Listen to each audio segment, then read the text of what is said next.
Let me just make this clear right off the bat. Custody is not determined by how much you lie or not. You can be a complete asshole, terrible person, humiliating to the other person, and you can still get custody of your kids. They're going to lie to save their face. They're going to lie for their reputation. They're going to lie to humiliate you. They don't care about the laws. They care about screwing you over and looking like the king or queen. We have men's rights, father's rights, all these different things, talking about the debauchery of the court system. And we all hear people complaining about it, but nobody helps them. Men in our society have a broken soul and a broken heart from all the pain and suffering that is produced by our entire culture. How do we organize and do it right? We need to stop listening to the BS gossip of the manosphere. We need to organize properly, starting with our case, and win custody and build ourselves personally back. And it is only then, when we have some semblance of healing and some years behind it, then I truly believe that we can organize and make something work.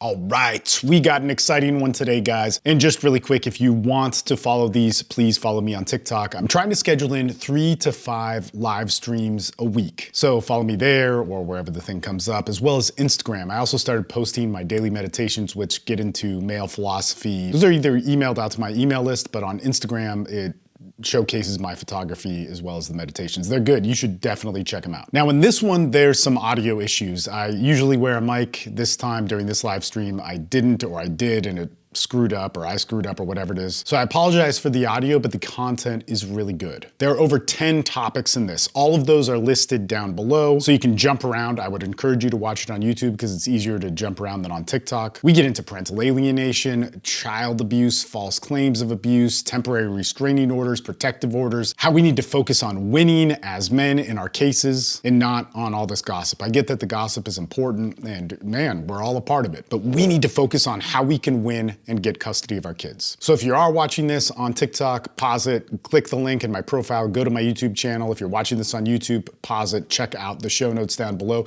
and jump around to the topics that you like. Follow me on all the platforms because there's a lot of good stuff on there and I'm trying to mix it up, and let's get started.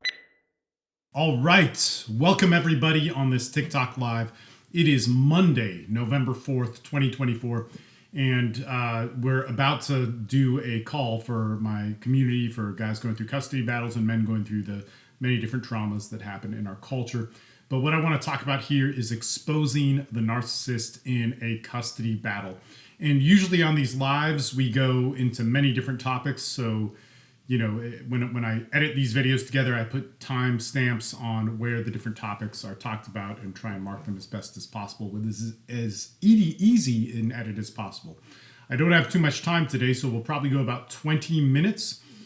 And in that 20 minutes, we'll go wherever you want. But let's start here. Let's start with this idea of exposing a narcissist in court. So I've been putting up a lot of different videos on this, and I've gotten some comments, and one of them I really, really want to speak to, and I'll sum it up really quick. It's from Fathers for Fathers' Rights, I believe, and amazing guy.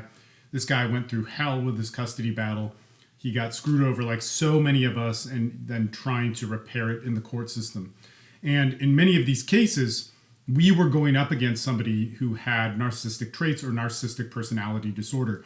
And we as men, we need to start learning how to protect ourselves in those situations. And in his comments, I'll sum it up. It says something to this extent. What happens when you expose them as liars? You let them hang themselves, but the courts don't care.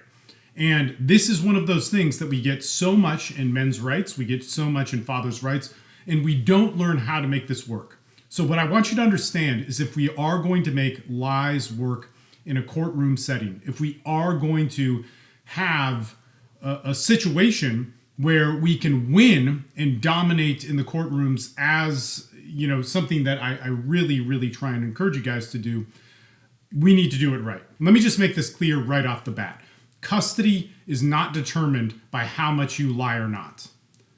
Custody is not determined by how deceptive you are as a human being. You can be a complete asshole, terrible person, deceptive, humiliating to the other person, and you can still get custody of your kids.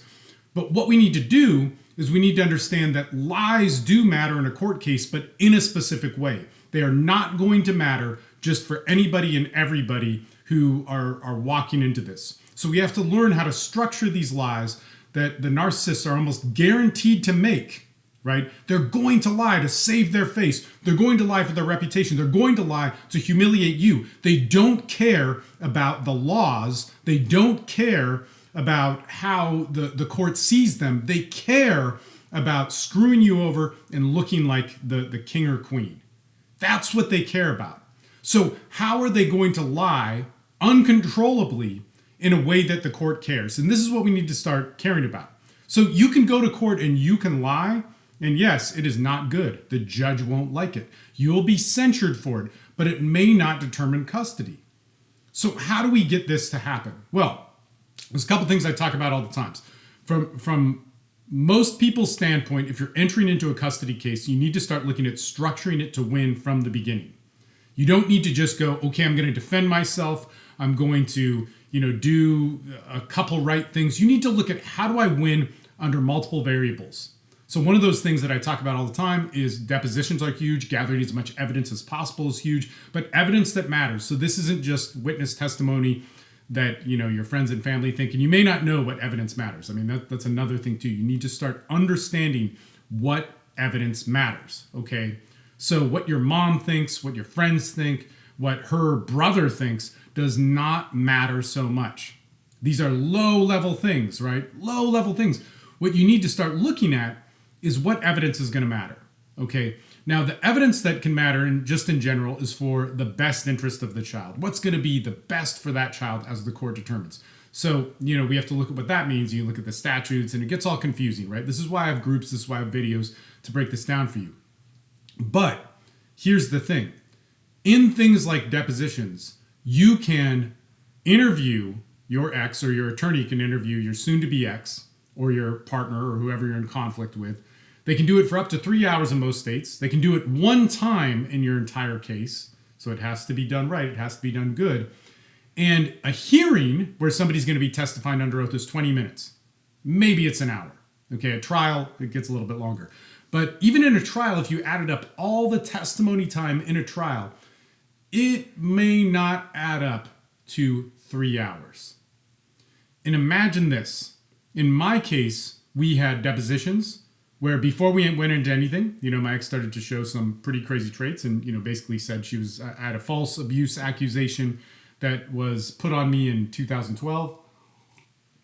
I lost my kids. And then in 2019, they tried to use that case against me deceptively in a horrible way. So we did depositions. And in that deposition, what happened and what we see so many of the guys in my groups go through is she calculatingly lied about what? Things to save her face, things to make her look good, things to humiliate me. Anything that would go in those directions, and there was much more. She was going to lie about to make the worst possible thing. Like, it didn't matter what the truth was. It didn't matter what the laws were. I am a good parent, not because I take care of my kids. Yeah, kind of. I'm a good parent because he is an asshole and a bad person. I am a good parent. I'm the savior of the kids because he's a torturous person and I've been hiding it for the 7 years. And, up until this day, I was so scared that I didn't hide it and just didn't talk about it. This is the consistent lie that happens, and it happens over and over again. But in addition to that, there were also all sorts of different other lies that came into play. All right. So let me just make this clear. If somebody lies about that, that doesn't win them custody. Okay.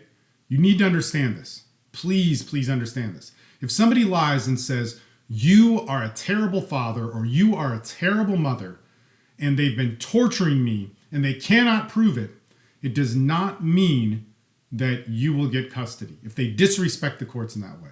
Okay, you need to understand this. And if they make a fool of themselves on social media, if they show terrible character, that does not matter. But in addition to that, what we also had was certain lies or truths that would matter in the court. So my attorney was good. I was good. We knew the statutes. We knew what mattered in a court. And I'm getting some comments here. I'll get to your questions and comments here in a second. Thank you so much for watching, and thank you so much, for watching my content and doing the good stuff with it. But you need to start understanding that what mattered, especially in my case, and in just the hundreds of cases of guys that I've had that have done this, was what she was willing to brag about, all right, to show that she was a good mother, that were not legal things that would make her look like a bad parent. Okay. And this is important. Okay. Then on top of that, all these other lies that did not matter in child custody, like he is a bad person, he does this and that, which would not be true, which could be proven in whatever ways. Like, I didn't have these affairs, I didn't pass on these STDs, I didn't steal this money. This doesn't matter. This doesn't matter in child custody. But all of those things got brought up in the depositions, in addition to some things which would take away custody. And in that, an interesting thing happened. So one, we had things which could then, when she was trying to get a protective order on me, I could have put a protective order on her. And I opted not to, because I've had a protective order put on me.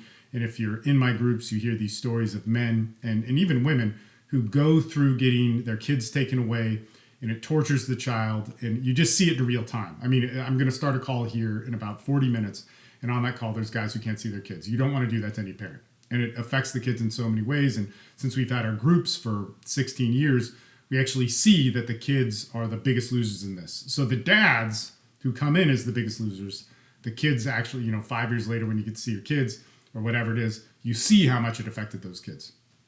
So in all of this, she had things which could take away custody from her. It would make her look like a bad parent. Okay. And in that, she defended it and actually argued it and said it was a good thing, which was really stupid, and she had a bad lawyer. But if we were to ever go to a hearing and she wanted to go past this deposition, see, this is so powerful. We gathered the best evidence. It would come up that in her work, there were poor practices. She could lose her license to practice what her job was.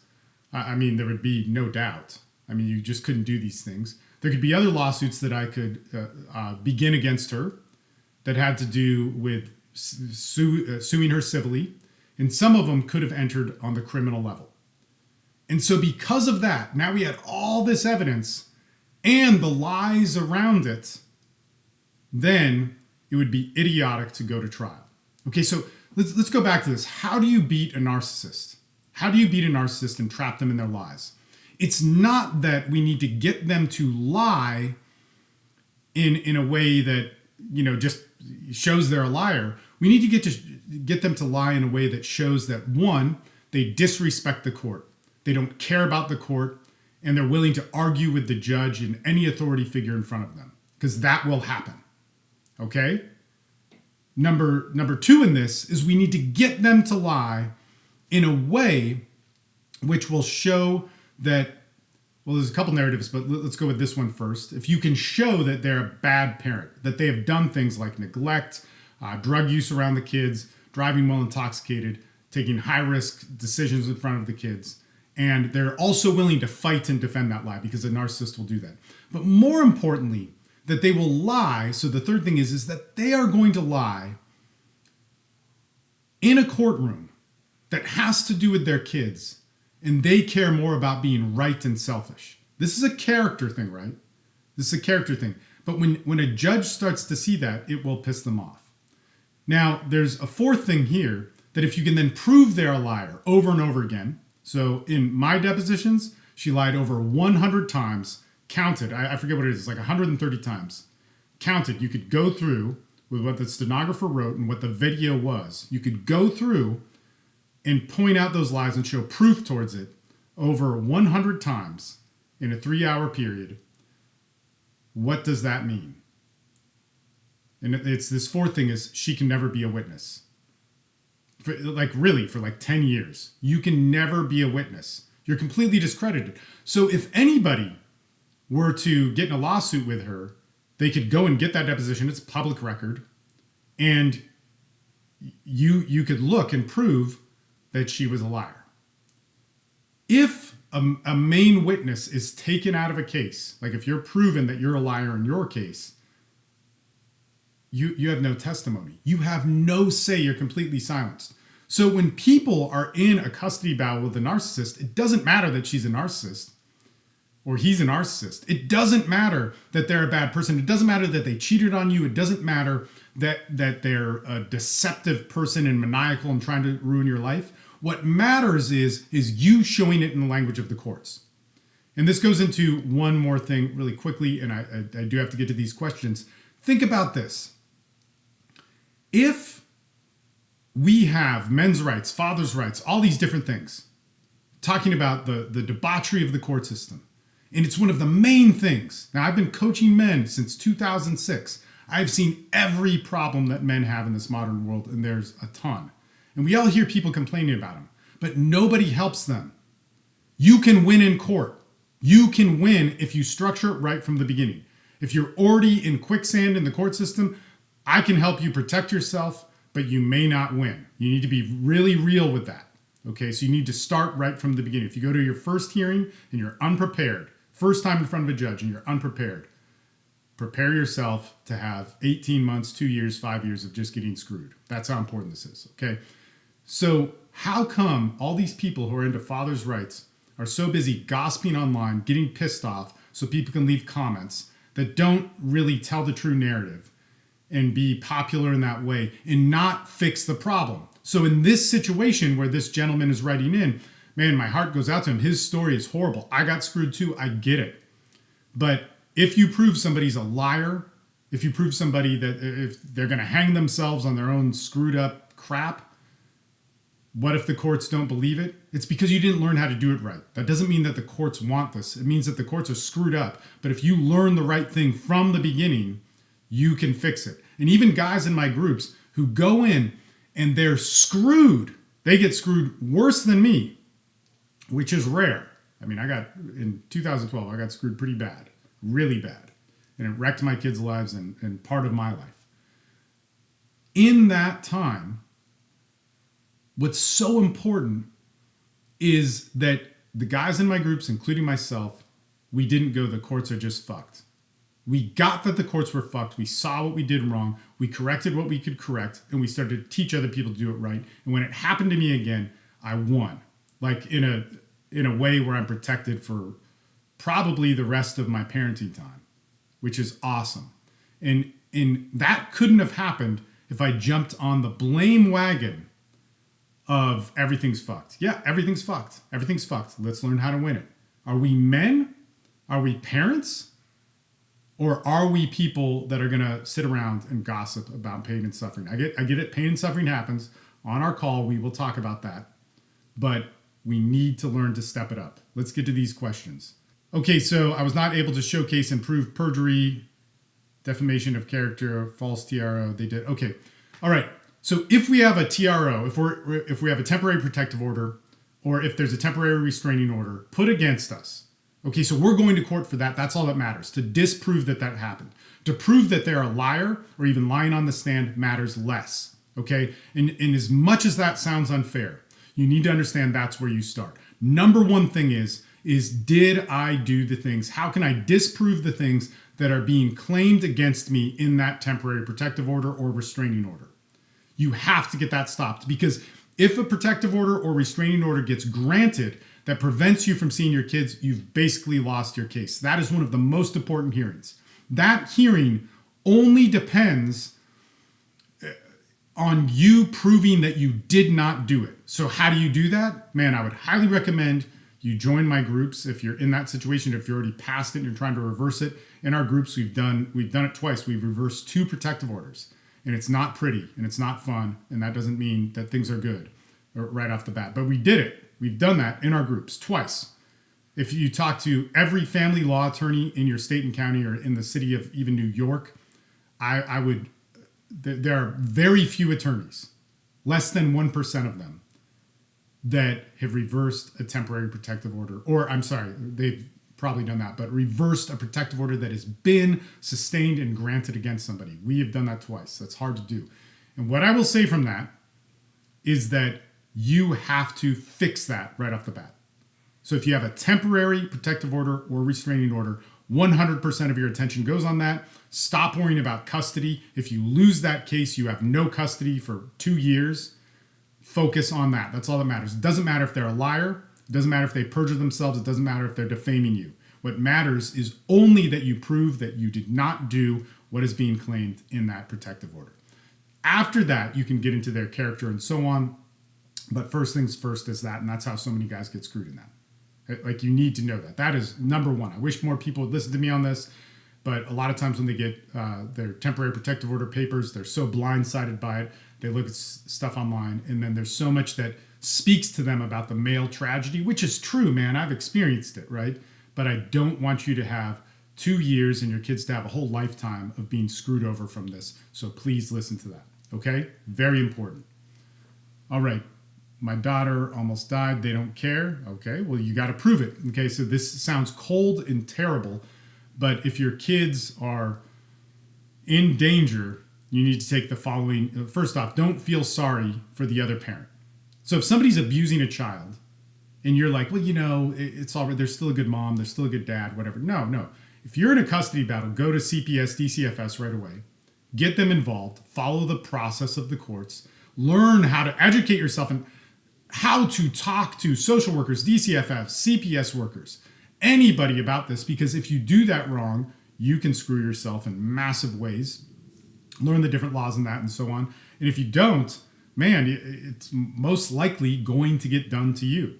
Okay, so let's go here. The only way to see you, like something, if I'm crazy, the only way okay. None of this is true. Don't really understand that, but maybe I should. Your content is vital. Thank you. I went through 32 hours of videotape depositions. Damn! 32 hours. I need an attorney. Please get an attorney. There's more content that I'm going to put on how to find a family law attorney that my friend Josh Davis wrote a book on, and we're going to go through that book in a lot of different content. And I'll put links to the book up shortly in my profile link. By the way, guys, if you're interested in any of this, go to my profile, click the direct me link. It's directme./Steve Maeda, and it will show you the different things we offer. American Family Law, ? Okay, I need this for my case. How do I write a writ? Okay. You've been helping this since 2006. Dude, fathers need to get into politics to change. Yes, you have to play in the sandbox. Okay. This is really interesting. Mike for Senator. Thank you for your comment. I've been coaching men since 2006. Yeah, 24/7. This is all I've done. It's a huge amount of work. I've helped men in many different things. So it's not just divorce and custody, but that's a huge part of it, obviously. But things on PTSD, any sort of male trauma, sex, depression, addiction, huge one. Man, I would say addiction is harder than divorce and custody. Custody, you see men get brutalized, but in addiction, you watch men die. Now, I've watched men die and commit suicide over custody issues and divorce issues, but addiction is a whole different animal. And no, it's crazy. And what you're actually saying is that there needs to be political changes. Those political changes, might get popular from talking trash online, but the laws change by winning our cases and setting a precedent for new laws. So if I get a case like reversing a protective order, that thing can be referenced by other dads who come into play in that state and so on, but also legislature. And this is one of the hardest things. And going in as a men's rights group and just being loud while trying to get our state to change its laws is not going to work. We have to do it properly. And this can be done. We're men. We need to stop being like women. We need to stop being full of gossip. We need to stop being hysterical and thinking that's going to make us win. We need to be smart about it. Now, in my thing, I'm coaching all the time. I help the guy in front of me. Being an expert social media person is not necessarily fun, and being a politician is not my thing. Maybe that'll happen. I highly doubt it, but that could be something that goes along with it. What type of training resources are there for school staff, for bad code? Man, school staff sucks. And sometimes they do, sometimes they don't, but this is something that comes in our groups all the time. So schools will do these stupid things like gossip with one parent and not the other. They'll take sides. And when you subpoena them, which you should for your case because they're probably doing the wrong thing, they'll try and get out of the subpoena in some way with some sort of doctor's note that they have anxiety or something like that. This happens over and over again, but I think schools need to have the most pressure on them.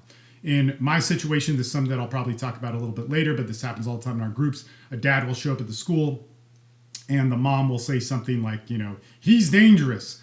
And unless there is a protective order or a restraining order, it doesn't matter. You have full rights as a parent. All right. And it depends on the state there is. You should look into it. You should get to know the laws, but a school cannot prevent you from seeing your child. School lunches are a huge way to win back time. If your kids go to a charter school or something like that, those school lunches might not be every day. Or, different schools have different rules for that. But schools are always terrible with this. And I raise hell in my school. I don't, let me put it this way. You want to be careful with schools, but you need to put pressure on them. Schools, teachers, principals, school counselors, and so on, even school staff, are very important witnesses in a custody case, so you don't want to be angry at them and mean and take out all your anger on them. But if they're not letting you see your kids, they're saying, give me a court order, give me whatever. Man, unless there's a temporary protective order, you should be able to see your children. And you need to make that clear. And if you do present them, I just go right away with my court papers and show them. And if they give me any attitude, I will start documenting everything.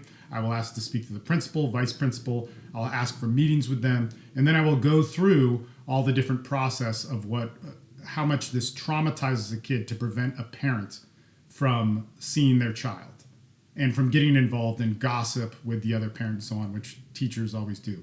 They're fools in this way. It's terrible. So how can I answer if it's in a family, if I'm in family? So how can I reverse it if I'm in family court now? You're asking me how to reverse a protective order. I'm assuming, so we'll go with that. Look, man, it's no easy thing. It takes months. You have to organize really hardcore. You have to prove that the kids are safe. You have to prove that these were lies, and you have to prove it in a way that the court cares about. First thing I would say is, number one, is get forensic psychovals for yourself, the children, and if you can get one for your ex-partner, I would get one. A lot of the times that has to be court ordered. I would also say go and get lie detectors. Lie detector tests are not admissible in most courts. Some are. But what's interesting in that is that the results from that lie detector test could influence other people like psychologists or forensic psychologists who are doing it. And that's one of the things that we do. So whenever you talk to a lawyer, they it's not admissible in court. Yet we've had guys who went and just said, I'll do anything. They went and got the lie detector test. These are all brutal. They're very hard to do. And then the forensic psychologists who were doing the interviews cared very much about that, and it made it in the courts to say that the kids were being coached and this was all a lie and so on. But then we also need to understand the process of reunification. It's a very elaborate thing. So how do you reverse it? It's not just like that. I would also look at getting a criminal attorney or an attorney who's experienced in this. If you get an attorney who's never worked with protective orders, then they're going to make so many mistakes on the process. They're going to mislead you in ways, and that also gets expensive. So the guys that did reverse it, if I talk to them now, they would probably say you need an attorney, but they could probably, I don't know, this is a tough one, but they might be able to do it without an attorney now because they know so much, but you don't know. So you need to study hard, go in the books. It is nuts. This is, again, man, spend the, $147 to join my group and learn how to get your kids back. That is the best deal, okay? The best deal. But it is a difficult thing to get your kids back from a protective order, and it will take a long time, and it will mentally and emotionally drain you. You need support. So there's a whole bunch of stuff. It's not just like a quick checklist that I can give you, but those are a couple things that will be helpful. If the children were born during the marriage, can the judge request DNA? Yeah, if you want to request paternity or whatever it is, you should definitely do that. Yeah, so one of the worst things that happens in parental alienation is that we break from seeing our kids. So parenting time is the best way to fight for parental alienation. So you can't give that up, and you have to fight for each bit. So if you can get parenting time that's even supervised, that'll be helpful. And DCFS and social workers, look, they can suck, they can be good, but either way, they're going to be slow. Everything's going to take time, okay? So once we enter into the system, everything takes time. That's why each decision is very, very important. So I'm not sure what your situation is, but if you've been away for a few years, try and get any bit of parenting time that you can. And then we need to start moving forward tactically in what that parenting time means. So how can there be witnesses to show that the kids are receptive to it, if the kids are upset by it, if the kids work in whatever ways around it? Like, this all needs to be documented in a certain way that the court can see it. So when we can't see our kids, or we've been alienated from it, and we're using the courts to get them back, we can't just say, give me my kids. We have to start going through what the court is going to care about. Okay, so social workers, supervised visits, all these different things. And the more that we can start this process right away, the better. That is huge. Okay, X tried to prevent me from going through parent-teacher conference. Yeah, you can go to your parent-teacher conference. If your teacher wants to get involved, you need to start learning the laws. So every dad needs to understand, with his kid in school and he's in a custody battle, that school cannot prevent you from seeing your child. And if that school tries to act like they know and they're like, give me the parenting plan, I mean, hopefully you have a parenting plan. You should be able to produce it. But even if you don't have it, you need to check on the state and county to see if they can actually prevent that. Because only if there's a protective order or a restraining order, you cannot. So if you have a protective order or restraining order against your kids, you cannot go. You'll be arrested immediately. But if you don't have that, the school cannot prevent you from that. Your ex can stir up all sorts of gossip around that and play them against you, but they cannot prevent you from that, okay? In an abuse case. So it can. This is interesting. So how likely can a step-parent get custody in an abuse case? This has happened. So in my case, in my groups right now, there are gentlemen who have full custody of their step kids. And this is interesting because there was abuse. And the abuse in it was really bad. So I don't want to say that it's like some easy thing, but if there is abuse, a step-parent can get custody. It would be more like an adoption process. And there were different agreements that happened because pressure was put on the parents that had their kids taken away on that, hey, look, you're going to jail or these things are happening. It would be a lot easier if you signed over the parental rights. And it was a big process. It was not a small thing. My eldest daughter says she does not want to see me. She's 14. Yeah, in parental alienation, children are going to be afraid of you. They're going to be uncomfortable with you. But the best thing, and this is the hardest thing for a dad, when your kid doesn't want to see you and you've been alienated from that child, how do you build a bridge? The best thing is parenting time. And that's the easy, quick thing to say. But this is why it's like the things in my groups are really important. So if you can find this outside of my groups, if you don't have the $147 to pay for it, in my groups, there's legal assistants who talk to you that will help you with that. It's very important that you still see your kids in a legal sense. If you forfeit your parenting time, you screw yourself. So anytime you're parentally alienated and you get to see your kids, you should take it, even if they don't want to see you. Now, whatever the process is, whether that's therapy, counseling, whatever the reunification is, you need to go to it. You need to work with that therapist. That could be problematic. But the longer that you work with that, the more important it is. And this is really important. You need support through that. Again, if you can't afford my groups, you need to find a support system that's going to help you stay on track with whatever the reunification process is. But also in my groups, we have therapy calls and group therapy calls that are included every week in the $147 you pay per month. So you get legal assistance and therapists that will talk to you about reunification with the kids and what's going on with the child, how problematic it can be, and how to decipher these different things. Like, how do I deal with a child who doesn't want to see me and they're 14 and they have the opportunity to not show up for different things and so on? How can I be in their lives? You need support to stay on that track. And if you don't, then alienation is going to grow. And sometimes you can do nothing. Sometimes you can just do nothing and it gets worse and worse and worse. The other people are going to be back and forth. Guys, I got to wrap this up. Thank you so much for this. I got to start the call for my group, and I really appreciate this. If you need help with this, it's very important. If you're alienated from your kids, you need to understand this is one of the hardest things that you're going to do. And what I really want to start doing in the next year or so, starting now for the next year, is making videos for guys who cannot afford the services that I offer. I make my services as affordable as possible. If you can't afford it, you can't afford it. And I want you to understand what parental alienation actually is, not just hysteria. I want you to understand how you can win in court. I want you to understand the process of exposing a liar. I want you to understand all of these different things so that you can be empowered by it. I get it. You're pissed off, you're upset, you're heartbroken. It's okay. There's all this BS about being a tough guy and all that sort of stuff. Be a tough guy. but you're going to hurt when you can't see your kids. That's okay. You're going to be in pain that is not defined. And in this whole thing, you need to be able to focus on how you can win. Focus on what you can do. And it is hard. It is so hard.